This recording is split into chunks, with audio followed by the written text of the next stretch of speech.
Good morning Jamnagar, જય શ્રી કૃષ્ણ, મહાદેવર. કેમ છો? આઈ હોપ સો બધા મજામાં. સો આજની મોર્નિંગ સ્ટાર્ટ થાય છે મહાદેવના નાનકડા પુત્ર શ્રી ગણેશથી. તો wishing you happy Ganesha. Good morning, જય શ્રી કૃષ્ણ, મહાદેવર. કેમ છો? આઈ હોપ સો બધા મજામાં. તો આપણી મોર્નિંગ સ્ટાર્ટ થઈ ગઈ છે નગભાઈની કેન્ડીથી, બીકોઝ કાલે કેન્ડી એક્સ્ટ્રા લીધી હતી અને ક્રિશા જો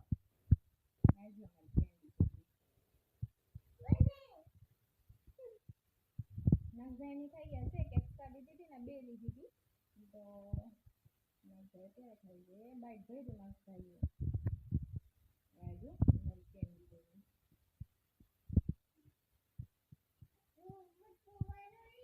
રાજો જો કેટલી મોટું બટકું ભર્યું ક્રિશા જો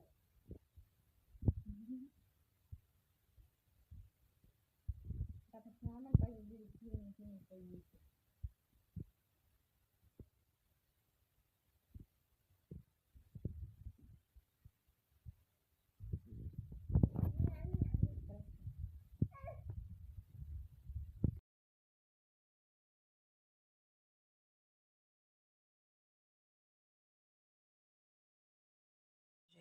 ફરીથી આપણી આવી ગઈ છે વેજીટેબલ માર્કેટ. અહીંયા તમને એક જ બટેટા દેખાશે, એક બટેટો નથી. જો ભાઈ વાહ, બટેટાની બહુ છાર રાખેલી છે. બનાવશું મેથી, રીંગણા, બટેટાનું શાક. અને અહીંયા જો ભાઈ સાંજે છે ને ગળ્યા પુડલાને મરચાના પુડલાનો પ્રોગ્રામ છે, તો ગળ્યું પાણી તૈયાર કરી રાખ્યું છે ગળ્યા પુડલા માટે. ફ્રેન્ડ્સ, તો ફાઇનલી આપણે કિચનમાં આવી ગયા છે ને આપણી પ્રોબેબલી બધી રસોઈ થઈ ગઈ છે અને રોટલી કરીએ છીએ આપણે. એ છે મેથી રીંગણાનું શાક, મેથી રીંગણા ટમેટા લસણનું શાક. અહીંયા છે બીજું, કાલે આપણે ચણાના સસરાને ખાતા હતા એના માટે થોડાક રાખી દીધા હતા. અહીંયા ચણા વખેર્યા છે, ગળ્યા ચણા છે. અહીંયા દૂધ ગરમ થઈ ગયું છે ને અહીંયા જો રોટલી થઈ છે. નક્ષભાઈ માટે સ્પેશિયલ સરપ્રાઈઝ.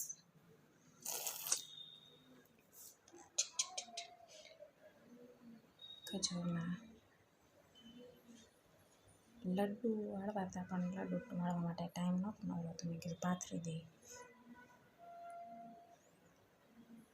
ચાલો ખજૂર પાક ખાવા.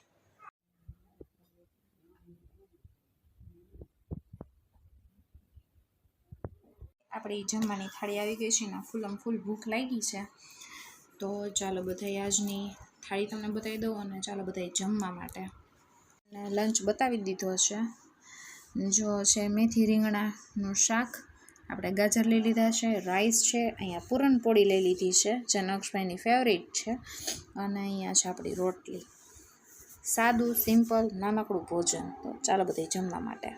ઈશાની હવે ચડ્યો છે બહારનો ચસ્કો. જો હિંચકા ખાવા આવી ગયા છે. જો છે અને અંદર રોવું આવતું હતું બેનને. કેમ રોતી હતી? જો આંખમાં જે આંસુડા થઈ રસમાં દીકરી. મજા આવી. જો પકડી લ્યો, પકડી લ્યો, પકડી લ્યો, અહીંયા પકડી લ્યો. અહીંયા નહીં, અહીંયા પકડી લ્યો. જો જો જો પકડવું નથી. જો અહીંયા પકડો, અહીંયા પકડી લ્યો.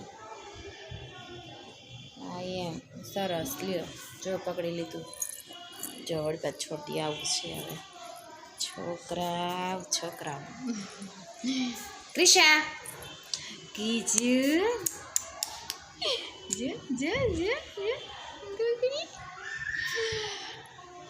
ચાલો ભાઈ, આજે છે મૈકાના પુડલાનો પ્રોગ્રામ અને ભેગા છે આપણે ગળ્યા પુડલા એઝ ઇટ ઇઝ.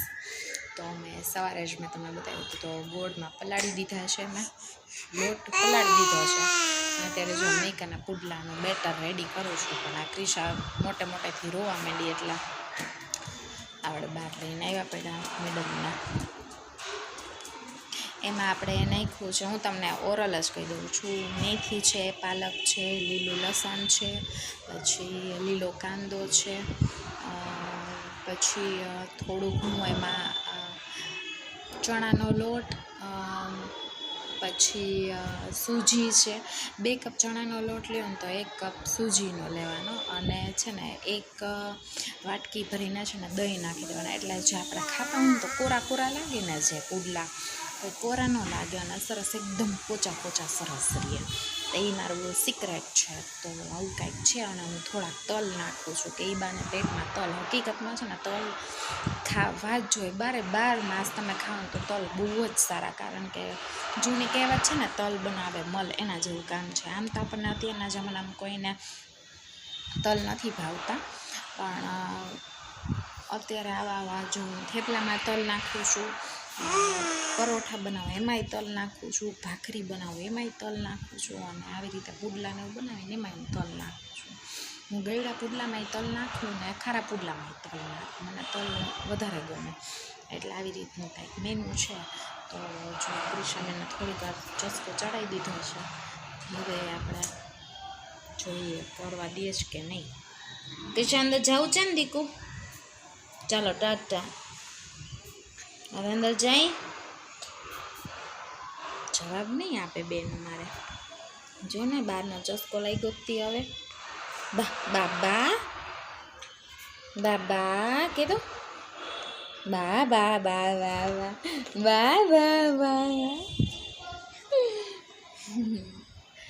સારું ચાલો મળીએ થોડી વાર પછી.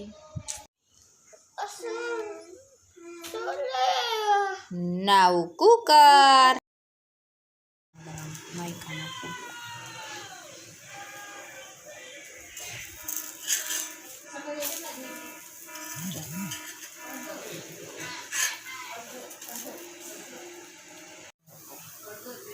માયકાના પુડલા ચાલો થઈ જાય.